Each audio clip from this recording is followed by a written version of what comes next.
Hi, my name is Joanna Whitney. I am an intuitive artist and a student of natural law, and I'm discussing formal consensus as a vehicle for natural law.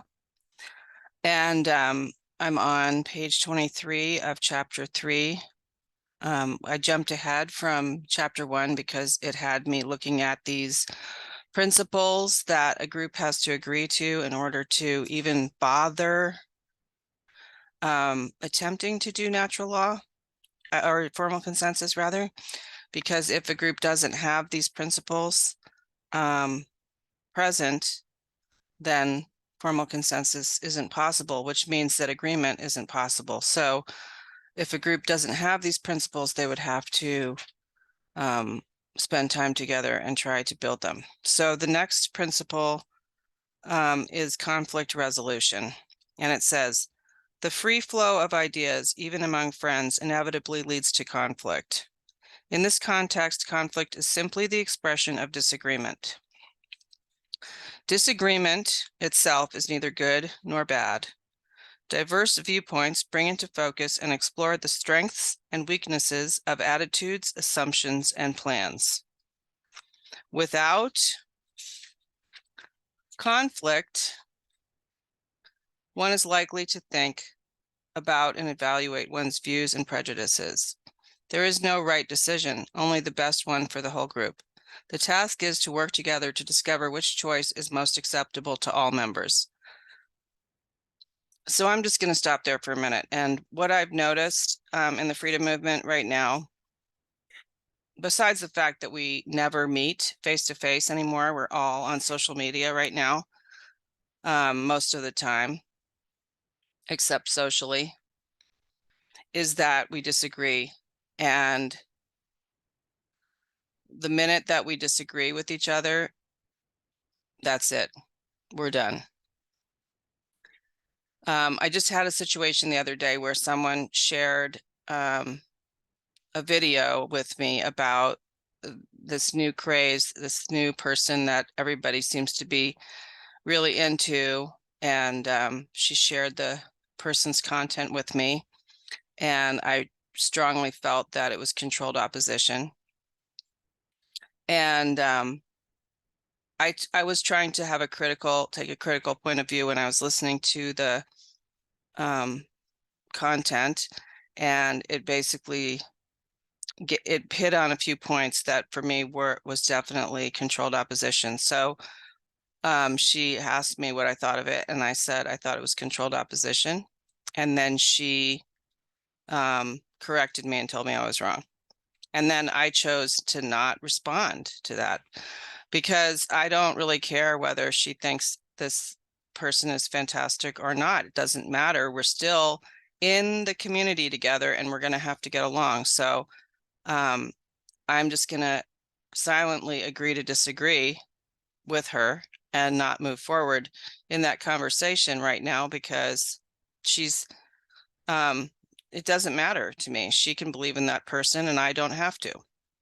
But what I've noticed is that there's a general feeling that if we don't agree about every little thing, then we can't be in community together. And this is a problem. So, I mean, the one thing we could try to agree about is freedom. That's the one thing I think that we do agree about. But unfortunately, I think we're confused about the My Freedom movement versus the freedom movement. And I'm just going to elaborate a little bit on that for a moment. In the My Freedom movement, I get to do whatever I want whenever I want because I get to be free and I don't care about anyone else or the consequences of me doing whatever I want when I want. And then in the freedom movement, it would be about making sure that we all are free, that we all retain the rights, our inalienable rights to live free of surveillance and scrutiny and taxation and law enforcement and control and tracking by government and globalism. That is, to me, the freedom movement. So I'm not sure that everyone in our freedom movement knows the difference between those two. And so that also leads to a lot of conflict. So then the next paragraph says, avoid blaming anyone for conflict. Blame is inherently violent. It attacks dignity and empowerment. It encourages people to feel guilty, defensive, and alienated. The group will lose its ability to resolve conflict. People will hide their true feelings to avoid being blamed for the conflict. Avoidance of conflicting ideas impedes resolution for failure to explore and develop the feelings that give rise to conflict. The presence of conflict can create an occasion for growth. Learn to use it as a catalyst for discovering creative solutions and for developing a better understanding of each other. With patience, anyone can learn to resolve conflict creatively without defensiveness or guilt. Groups can learn to nurture and support their members in this effort by allowing creativity and experimentation. This process necessitates that the group continually evaluate and improve these skills. You know, I just don't know if groups are brave enough to take this on, because it is going to be rough. It's going to be difficult. There is so much conflict and there's so much information and so many opinions about information right now. Some other conflicting ideas, like some people believe that COVID is real. A lot of people believe it. A lot of people believe that they had it. A lot of people believe that ivermectin and whatever that other thing is, yeah, whatever. I don't personally believe in that stuff. I believe that, well, it doesn't matter what I believe. I don't care. But a lot of people believe a lot of different theories about the latest thing that's been going on. And I find myself listening to these people, and I just put aside whether I believe it or not. And I just say to myself, they believe it, so it doesn't matter, because we still truly believe in freedom. And so we should have freedom of speech and freedom of ideas, and we don't all have to agree. And then there's like people, but you know, another thing I've noticed too lately is that when you talk to someone and you tell them how you're doing or whatever, if you mention something that you're having a problem with, they will try to tell you what to do about it. And that becomes the entire conversation, is them telling you the answer to your problem. And I mean, I have done this myself, so I can't just say that, you know, this is what other people are doing. I am now abstaining from doing that because it's none of my business. Even if I do have what worked for me in the situation, it doesn't mean that it's going to work for them. But I have noticed that this is a big way that we communicate with each other now, is just telling each other what to do. And I just don't know that we're even communicating anymore. I feel like the programming has been so intense that we've even forgotten how to simply listen to each other and talk to each other, and not have to tell each other what to do or how to solve each other's problems or how to solve our problems. Or if I think I know what someone else should do, that I can just keep my mouth shut. Giving unsolicited advice has become like a major way to communicate, besides gossip. Gossip is always, you know, still and always another thing that is very popular. So I just don't think that these are ways that we communicate. So if we're going to take on conflict resolution, I think a lot of things are going to come out about how we are communicating. And we might have to go back to a technique like nonviolent communication, or some other way. I mean, there are many ways to communicate with each other in a respectful, kind way to learn how to communicate again. But I almost think that if we're gonna try to take on conflict, we're gonna also have to have some form of way to communicate ready, because I just don't know that we know how to communicate anymore. I'm just going to reread this again. The free flow of ideas, even among friends, inevitably leads to conflict. And these days, like almost immediately, because everybody has their own, like someone thinks that cryptocurrency is the answer to all our problems, and they want to show you how to do it.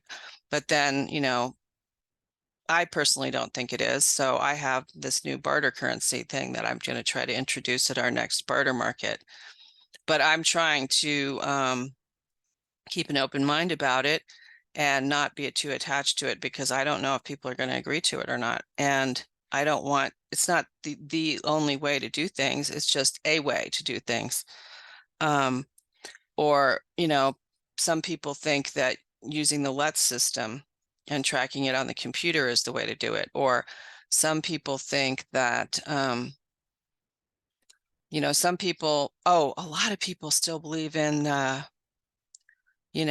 voting and the two-party system, and trying to correct the voting thing, I mean, and then there's a lot of people are just like, we're all snarled up in these different things that we all think are important. Like everybody thinks their thing is the most important thing, and that is going to cause conflict. I'm hoping that maybe we could just agree that survival and freedom are important. And then maybe we can work backwards from there. But so far, like, we haven't been getting together to have a regular meeting for a very long time. I haven't been to one for a very long time. I've only been to like a potluck that was a social event. Because maybe, I don't know what happened when there was conflict at these groups. In this context, conflict is simply the expression of disagreement. So the thing about that, though, is that if you are so identified with your point of view that it feels like life or death to you, and then someone disagrees with you, it can feel like an attack on your life. So somehow I would say, in order for us to see the bigger picture and to come into a realization that we have to find a way to communicate, we have to loosen our hold on our beliefs as being the most important and the only way, and that if people don't do it our way or whatever, that we're going to die. And then I think that's maybe why part of the reason why people leave these groups is because they feel like if their point of view isn't addressed as the most important point of view, then it's never going to be addressed, and they get frustrated and leave. So this is a big problem, and I think it's part of the programming. I think this all started, it started a long, long time ago, but I think it was most exacerbated in society by Starbucks. I can get my grande caramel macchiato with soy milk. I can have it with, chocolate sprinkles and whipped cream, right? And that's my coffee. Like, it used to be that you would just go get a cup of coffee, but now you get to get your coffee your way. And we have gotten into this whole thing about where I have to have everything my way or I don't want it. And but this was part of the agenda. This was part of creating extreme division amongst us. How many people have you ever have you ever experienced like going out to dinner and like half the people can't eat the food at the restaurant that you chose because they have dietary limitations? I mean, um, I have actually had to simply see the selfishness in that, because if someone wants to take me out to dinner, I'm not going to force them to go to a vegan restaurant if they're not vegan and eat some weird ass food that I like, because I'm going to stay positioned in my dietary requirements. No, I'm going to try to do what's best for the two people, or the people that are involved in the group. And I'm going to just um, try not to be a selfish nitpicker about that. It wasn't always like this. And I strongly feel that it's part of the programming. Um, Disagreement itself is neither good nor bad. Diverse viewpoints bring into focus and explore the strengths and weaknesses of attitudes, assumptions, and plans. Well, that's a big sentence. Diverse viewpoints bring into focus and explore the strengths and weaknesses of attitudes, assumptions, and plans. Well, again, this comes back to the inner monarchy, and each individual person in the group is going to have to be able to do their own inner monarchy work so that they don't take things personally.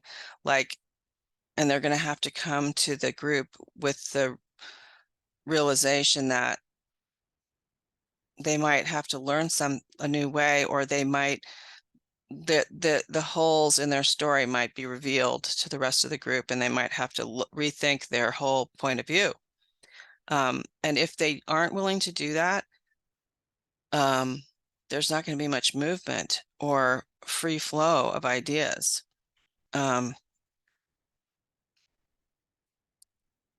Like if I have an attitude that I'm always right and I can never be wrong, I'm not going to be able to really be a part of a consensus, because it's going to have to be my way or the highway.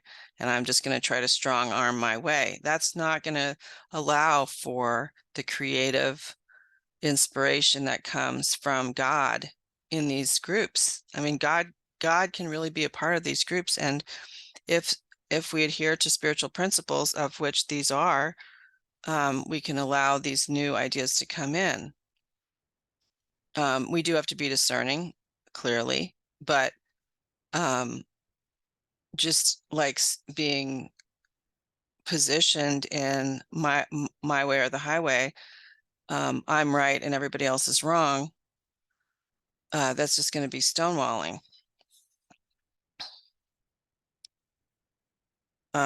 Without, what does it say? Without conflict, one is less likely to think about and evaluate one's views and prejudices. That's exactly true. I mean, if I'm just going to sit here and talk to myself into this camera, then I'll be fine, because I won't have to look at myself or make any changes to my point of view. There is no right decision, only the best decision for the whole group. Well, these days, I think that social media really does incubate this I'm right thing, and I think that with all the chaos going on, a lot of people are, they may or may not have like an inner core faith that they can rely on. And so they may be relying on their opinion. And so they may think that their point of view is the best for the whole group and not be able to see other people's point of view. I mean, we have to be able to walk a mile in our brother's shoes. We have to be able to not just think someone's an asshole and think that they're wrong. We have to try to really see, open up our compassion center and be able to imagine why a person would see things the way that they see it, so that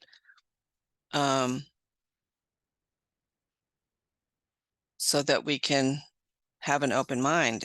But I mean, there's the open mind over here, and then there's the other thing of, I stand for something so that I don't fall for everything. So I have to be able to have these two extremes, these two polarizing extremes, because, the law of polarity is that paradoxes are reconciled, and that and how the paradox and the polarization is reconciled is through temperature, or point of view. And that's something I will go into at another time, because it's going to make this video go on too long. But it just means that it is possible to find reconciliation of polarized opposites.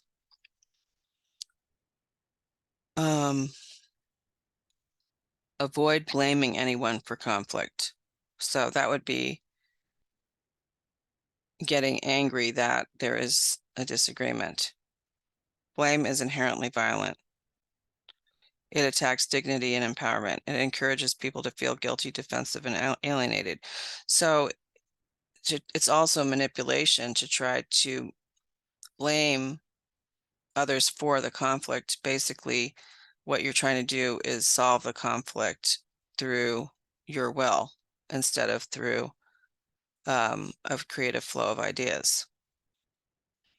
The group will lose its ability to resolve conflict. I think we probably have lost the ability to resolve conflict because we have no idea how to resolve it. I mean, I don't see that there's many people in this society right now who know how to creatively resolve conflict.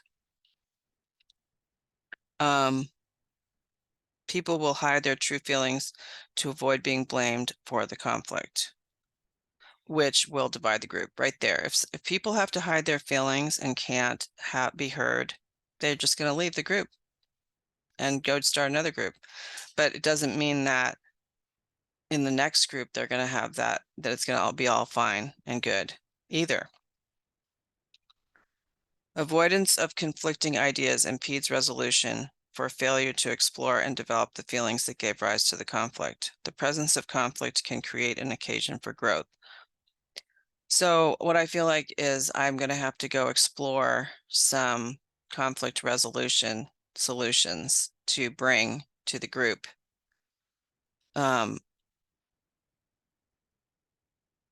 Because we're gonna have to learn that. And I just feel like we're so impatient to find answers to our shit hits the fan prepping thing that we don't want to be bothered with this.